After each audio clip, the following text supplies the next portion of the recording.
అందరికీ నమస్కారం. మన ఆల్ ఇండియా పప్పు రాహుల్ గాంధీ గారు అంటే ఈ మాట నేనట్లేదండి, ఇది కేటీఆర్ గారు ఇచ్చిన బిరుదు ఆయనకి. రాహుల్ గాంధీ గారు పప్పు అని చాలామంది నేషనల్ వైడ్ చాలామంది మాట్లాడతారు. గూగుల్లో కొట్టినా కూడా పప్పు అని కొడితే ఇమీడియట్గా రాహుల్ గాంధీ గారి పేరు వస్తుంది. అందువల్ల పప్పు అంటే అదేదో నేను అంటున్నాను అనుకోవద్దు. సో మన ఆల్ ఇండియా పప్పుగా పేరు తెచ్చుకున్న రాహుల్ గాంధీ గారు ఇప్పుడు లేటెస్ట్గా అమెరికా ప్రయాణం చేసి అమెరికా వెళ్ళి అక్కడ భారతదేశం గురించి ఏదో నోటికి వచ్చినట్టల్లో పాపం మాట్లాడుతున్నాడు. ఆయన అన్నీ వ్యతిరేక వ్యాఖ్యలే. దేశం గురించి, దేశం యొక్క పరువు ప్రతిష్టలు తగ్గించేలాగా మాట్లాడుతున్నాడు. అరే చైనా ఏదో ఆక్యుపై చేసేసింది భారతదేశాన్ని, ఏదో 4000 చదరపు కిలోమీటర్లో ఏదో చెప్తున్నాడు లెక్క అని మాట్లాడుతున్నాడు. అని సరే, మరి మీ తాతగారు చైనాకి ఇచ్చిన ల్యాండ్ గురించి మరి ఏం మాట్లాడరే? తాతగారు కూడా కాదు, మీ ముత్తాత గారు నెహ్రూ గారు చైనాకి ఇచ్చేసిన దాని గురించి మరి మాట్లాడరే? ఇప్పుడు మరి రాహుల్ గాంధీ గారు దాని గురించి మాట్లాడితే బాగుంటుంది కదా. అమెరికా వెళ్ళి దాని గురించి కూడా మాట్లాడితే మా ముత్తాత చేసిన అదో పని వల్ల ఇప్పుడు దాకా మేము నానా బాధలు పడుతున్నామండి. ఆ చైనా మా పక్కనే వచ్చి కూర్చుంది, లేకపోతే మాకు ఎప్పుడో చైనా చాలా దూరంగా ఉండేది. ఇప్పుడు మా తాత చేసిన పని వల్ల చైనా మా పక్కలోనే ఉంది, పక్కలో బల్లెల్లాగా రోజు మమ్మల్ని గుచ్చుతోంది. దానివల్ల మేము బోల్డంత సైన్యాన్ని అక్కడ సపరేట్గా పెట్టుకోవాల్సి వస్తుంది. ఇదంతా మా ముత్తాత చలవా, మా నెహ్రూ గారి చలవా, మా చాచాజీ చలవా అని చెప్పరే? మరి చెప్తే కనుక ఇంకా అందరికీ యూఎస్లో కూడా అందరికీ అర్థమయ్యేది కదా, ఎవరు చేసిన రాద్ధాంతం ఏంటి, ఎవరు చేసిన నిర్వాహకం ఏంటి అనేది తెలిసేది. మళ్ళీనేమో ఆర్ఎస్ఎస్ గురించి మాట్లాడుతున్నారు. ఆర్ఎస్ఎస్ బీజేపీ ఏదో అసలు ఆడవాళ్ళంట ఇంట్లో ఏదో బొమ్మల్లాగా ఇంట్లో నుంచి బయటికి రానివ్వరంట, ఓన్లీ కిచెన్లో మాత్రమే ఉండాలంట. వాళ్ళందరూ వండుకుంటూ, ఇంట్లో నుంచి గుమ్మం దాటి బయటికి రాకుండా ఇంట్లో వండుకుంటూ అందరికీ వండి పెడుతూ అట్లా బతకాల్సిందే అని బీజేపీను ఆర్ఎస్ఎస్ ఉద్దేశం అంట. బీజేపీ సంగతి పక్కన పెడదాం, ఎందుకంటే రాజకీయ పార్టీ కాబట్టి దాన్ని పక్కన పెడదాం కాసేపు. అసలు ఆర్ఎస్ఎస్ గురించి అసలు ఈయనకి ఏమన్నా మినిమం కామన్ సెన్స్ కానీ మినిమం జ్ఞానం కానీ ఉందా? ఈయనకి అసలు జ్ఞానం లేదు, విజ్ఞానం లేదు, రెండూ లేదు.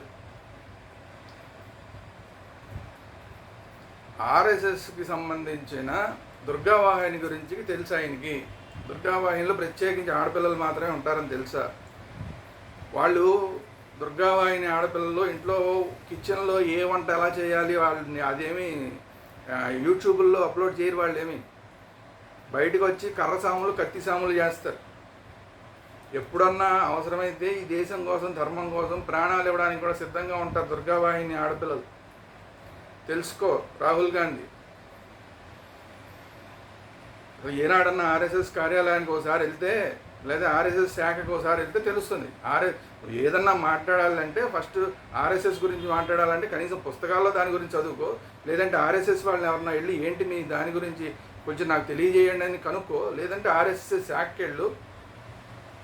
ఇదేది కాకపోతే వికీపీడియా చదువుకో, వికీపీడియాలో ఉంటుంది.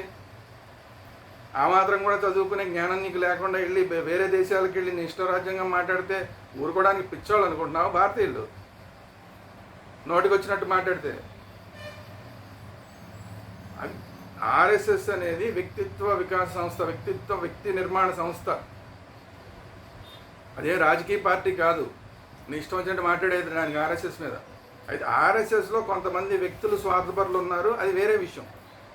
అది ఎక్కడైనా ఉంటుంది, ప్రపంచంలో ఎక్కడైనా ఉంటుంది. ఏ సంస్థలో అయినా, ఏ ఆర్గనైజేషన్లో అయినా, ఏ పార్టీలో అయినా ఉంటారు కొంతమంది. కానీ వ్యక్తి నిర్మాణాన్ని చేసే సంస్థ ఆర్ఎస్ఎస్ అనేది. అలాంటి వ్యక్తులు మంచి వ్యక్తులు కనుక తయారైతే ఆ మంచి వ్యక్తులే ఒక రాష్ట్రం అవుతుంది, ఆ మంచి వ్యక్తులతోనే ఒక సమాజం అవుతుంది, ఆ మంచి వ్యక్తులతోనే ఒక దేశం అవుతుంది. మంచి వ్యక్తుల్ని, పూర్తి నాలెడ్జ్ ఉన్న పర్సన్స్ని ఎక్కడ ఎలా బతకాలో తెలియడం, ఆ వ్యక్తి యొక్క నిర్మాణం పుట్టిన దగ్గర నుంచి చనిపోయేదాకా ఏ విధంగా బతకాలి, మన సంస్కృతి ఏంటి అనేది నేర్పే సంస్థ ఆర్ఎస్ఎస్ అంటే. నీకులాగా ఇటలీ సంస్కృతిని నేర్పే సంస్థ కాదు. ఇటలీకినో ఆర్ఎస్ఎస్కి ఏం సంబంధం లేదు. ఇటలీలో నువ్వు చూసిన వాటిని చూసుకొచ్చి అలా ఆర్ఎస్ఎస్ లేదు కాబట్టి ఆర్ఎస్ఎస్ వాళ్ళందరూ కిచెన్లో ఉండేలా చేస్తారు. కిచెన్లో ఉండడం కాదు, బయట ఉండడం. బయట యుద్ధాలు అవసరమైతే దేశం కోసం యుద్ధం చేయడం, కర్రసాములు కత్తిసాములు నేర్పించడం, అది దుర్గావాణి, అది ఆర్ఎస్ఎస్లో మహిళల పాత్ర. అంతేగాని బార్లో డ్యాన్సులు చేసే పాత్ర కాదు ఆర్ఎస్ఎస్ నేర్పేది. అది నేర్పాలని నువ్వు కోరుకుంటే మేమేం చేయలేము.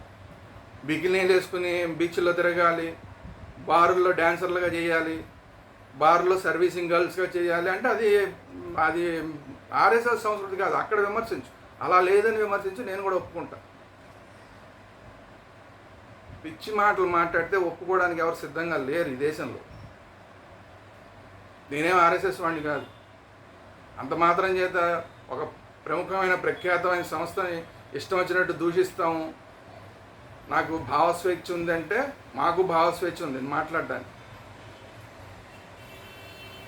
రాహుల్ గాంధీకి మాత్రమే భావస్వేచ్ఛ ఉండదు.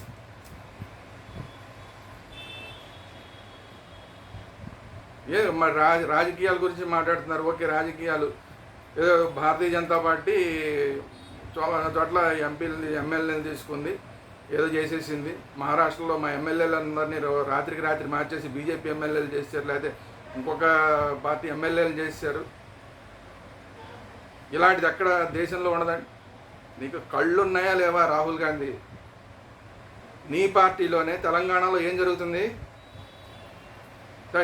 భారతీయ జనతా పార్టీ చేసిన తప్పే.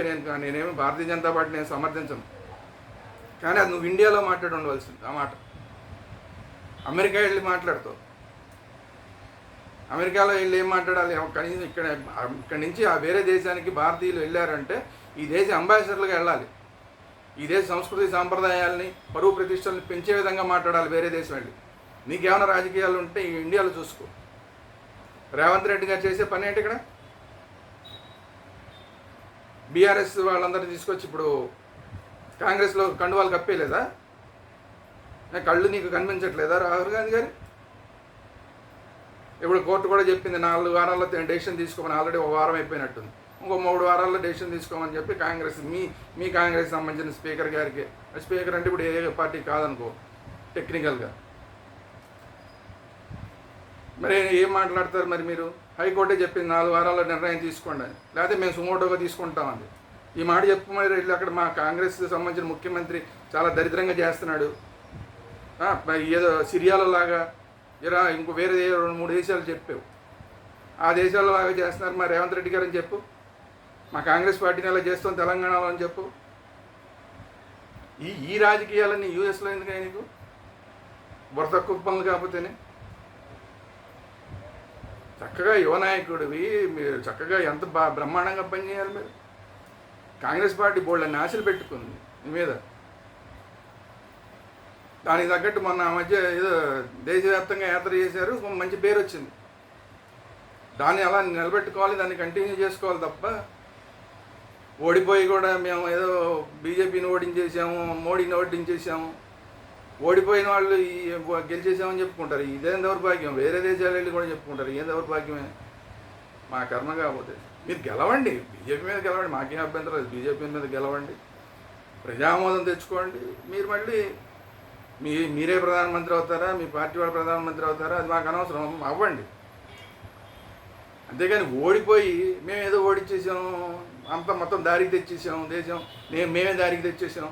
నిన్నటిదాకా అసలు ప్రజాస్వామ్యమే లేదు, అసలు భారతదేశంలో ప్రజాస్వామ్యమే లేదు అని మా అమెరికా వెళ్ళి మాట్లాడటం బుద్ధి తక్కువ పనులు. కాకపోతే రాహుల్ గాంధీ గారు ఇప్పటికైనా జ్ఞానోదయం తెచ్చుకోవాలి. గతంలో ఇదే తప్పు 2-3 సార్లు చేశారు ఆయన. ఇదే తప్పు మళ్ళీ చేస్తున్నాడు. ఇంగ్లాండ్ వెళ్ళినప్పుడు ఇలాగే మాట్లాడుతున్నాడు, వేరే దేశాలు అమెరికా వెళ్ళినప్పుడు మాట్లాడుతున్నారు. వేరే దేశాలు ఎక్కడికి వెళ్ళినా ఇండియా పరువు తీసే పని మాత్రమే ఈయన చేస్తున్నాడు. అందుకనే ఈయనకి అందుకని వీళ్ళందరూ పప్పు అంటంలో ఏమన్నా ఆశ్చర్యం ఉందా అంటే మరి నాకైతే ఆశ్చర్యం అయ్యి ఇట్లా. నేనైతే ఆ మాట అన్న కానీ ఇంటర్నేషనల్ పప్పు లాగా అయిపోతే పరిస్థితి ఏంటి? ఇప్పుడు పాపం కేటీఆర్ గారు ఆల్ ఇండియా పప్పు అని మాత్రమే అన్నారు. భారతదేశం దాటి బయటికి వెళ్ళి కూడా మాట్లాడుతుంటే ఇంటర్నేషనల్ పప్పు అంటారు. ఇంక రేపొద్దున ఇంకెవరన్నా ఈయన చూసి అమెరికా వాళ్ళు ఎవరన్నా ఇండియా వస్తే అమెరికాని పొగుడుతారు, కానీ అమెరికాని తిట్టరు ఇక్కడికి వచ్చి. తెలుసుకోవాలి Rahul Gandhi. Minimum common sense లేదు కాబట్టి పప్పు అనేది అందరూ. దయచేసి ఆ పప్పు వ్యాఖ్యల నుంచి బయటపడాలి రాహుల్ గాంధీ గారు. మెచ్యూర్డ్ రాజకీయ నాయకుడిగా ఉండాలి రాహుల్ గాంధీ గారు. అప్పుడు కానీ కాంగ్రెస్ పార్టీ బాగుపడదు. అప్పుడు కానీ కాంగ్రెస్ పార్టీకి పూర్తి స్థాయిలో యాక్సెప్టెన్సీ రాదు దేశంలో. మీరు మైనారిటీ అప్పీస్మెంట్ పాలసీలు మీరు చేస్తూ వేరే వాళ్ళందరినీ వేరే దేశాలకు వెళ్ళి నోటికి వచ్చి తిట్టిపోస్తారు. రాజకీయంగా మోడీ గారిని ఏమైనా ఉంటే తిట్టచ్చు, అది కూడా ఇండియాలో తిట్టండి. మీరు బయట దేశాలకు వెళ్ళి తిడతారండి, మన ప్రధానమంత్రి బయట దేశాలకు వెళ్ళి తిడతారండి.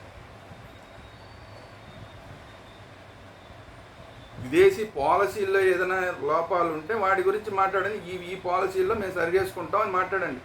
మేము మాట్లాడతాం, ప్రధానమంత్రి గారితో మాట్లాడతాం, మా విదేశీ పాలసీలో కొంచెం ఈ విధంగా ఇంకా ఉంటే బాగుంటుంది, ఆ విధంగా మేము మాట్లాడి మేము ఆ విధంగా మొత్తం ప్రధానమంత్రి తోటి మేము కోఆపరేట్ చేసి విదేశీ పాలసీలు మేము ఇంకా ఇవి కూడా ఉంటే బాగుంటుంది అనుకుంటున్నాం, అలా కూడా చేస్తాం. అట్లా పాజిటివ్గా మాట్లాడాలి తప్ప వెళ్ళిన దగ్గర నుంచి మోడీని తిట్టిపోయా, లేదంటే బీజేపీని తిట్టిపోయా, ఈ రెండు కాకుండా ఆర్ఎస్ఎస్ని తిట్టిపోయా, దేశాన్ని తిట్టిపోయా, ఏంటంటే అసలు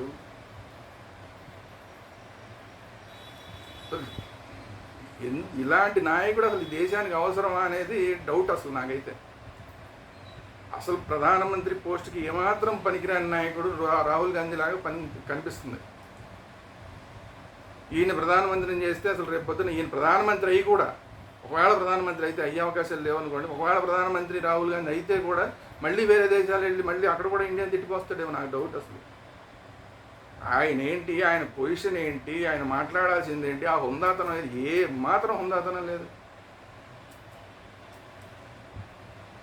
కాబట్టి కాంగ్రెస్ శ్రేణులైన విషయాన్ని గమనించి ప్రజల్లో వ్యతిరేకత వస్తుంది. బయట దేశాలకు వెళ్ళి భారతదేశాన్ని భారతీయ నాయకుల్ని తిట్టిపోయడం ద్వారా, లేదంటే ఆర్ఎస్ఎస్ లాంటి సంస్థలని అవగాహన లేకుండా మాట్లాడటం ద్వారా, అది ఇక్కడ మాట్లాడండి. మీరు ఇక్కడికి వచ్చి ఇండియాలో మీరు ఏదైనా మాట్లాడండి. నేను ఇండియాలో మీరు ఆర్ఎస్ఎస్ని తిట్టినా కూడా ఓకే, మీరు రాజకీయంగా మీరు ఒక వ్యాఖ్య చేశారనుకుని వదిలేస్తాను. నేను బీజేపీని తిట్టుకోండి, నాకు అసలు అభ్యంతరం ఏం లేదు. మీరు రాజకీయంగా ఎన్నన్నా మాట్లాడుకోండి, వాళ్ళు మిమ్మల్ని మీరు వాళ్ళన్నా ఏదన్నా, అది మాకు సంబంధం లేదు.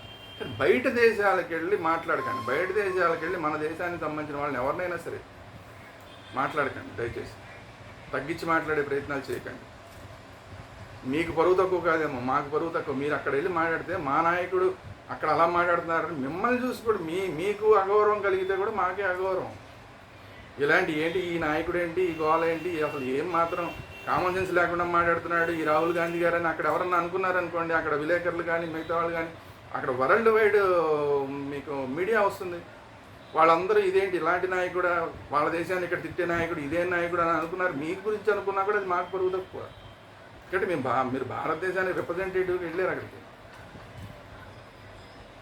కాబట్టి రాహుల్ గాంధీ గారు మారాల్సిన అవసరం ఉంది.